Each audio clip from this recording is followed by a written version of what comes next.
Hello friends, welcome back to my YouTube channel. खूप दिवसानंतर माझ्या चॅनलवर तुमचं स्वागत आहे. सो टाईम वेस्ट न करता आजचा व्हिडिओ स्टार्ट करूया. आज केकची ऑर्डर आली होती, half K G pineapple flavour cake. So vanilla sponge जो आहे बेक करून घेतला आहे. 3 पार्ट्समध्ये त्याची लेअरिंग केली आहे. फर्स्ट लेअरला पाण्याने सोक करून शुगर सिरपने त्याच्यावर क्रीम अप्लाय केली आहे आणि मग जे पायनॅपलचे होल क्रश आहे तो त्याच्यावर टाकला आहे. त्याच्यानंतर अशाच प्रकारे सेकंड लेअर, मग पुढे थर्ड लेअर अशी करून कंप्लीट घेतलेली आहे. आणि थर्ड लेअर व्यवस्थित पाण्याने सोक करून त्याला मी आता आयसिंग आहे ती करत आहे. आणि व्यवस्थित त्याला फर्स्ट जी आयसिंग आहे ती तुम्हाला करून घ्यायची आहे. व्हिडिओ खूप मोठा होणार म्हणून मी थोडं फास्ट फॉरवर्ड करून इथे दाखवत आहे तुम्हाला.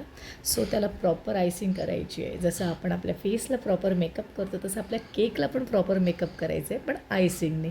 सो छानपैकी आयसिंग करून घेतल्यानंतर आपल्याला त्याला एक फिनिशिंग आली पाहिजे प्रॉपर, म्हणजे कुठूनही त्याचे क्रम्स आहेत ते दिसले नाही पाहिजे. तर प्रॉपर फिनिशिंग केल्यानंतर आपल्याला केक जो आहे तो प्रॉपर फ्रीजमध्ये सेट करायला ठेवायचा आहे. जसं आपण मेकअप केल्यावर फेसवर मेकअप सेटिंग स्प्रे सेट करतो तसंच आपल्याला केक जो आहे फ्रीजमध्ये सेट करायला ठेवायचा आहे. आणि सेट झाल्यानंतर आपल्याला त्याच्यावर पुन्हा करायची आहे दुसरी आयसिंग. दुसरी आयसिंग मीन्स डेकोरेशन वगैरे जे आपण करतो ते. तो इथे तुम्ही बघू शकता. मी जी पॅलेट नाईफ आहे त्याच्याने पायनॅपल केक असल्यामुळे कस्टमरची रिक्वायरमेंट तर अशी काही खास नव्हती. त्यांना माझ्याच अकॉर्डिंग केक हवा होता, पण पायनॅपल केक म्हटल्यानंतर आपल्याला काहीतरी येलो कलर ॲड करावा लागतो. सो इथे मी एक सिम्पल असं डेकोरेशनची ही एक आहे क्रिएटिव्हिटी. आपल्याला पॅलेट नाईफ घेऊन फक्त क्रीमने ते आपल्याला अपसाईड्स असं खेचत जायचं आहे ते पॅलेट नाईफ.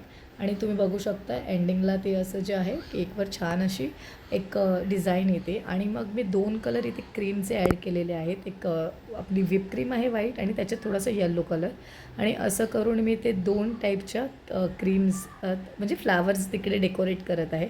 पण लास्टला गडबड अशी झाली की जी डिझाईन मी बनवली ती मला स्वतःलाच आवडली नाही.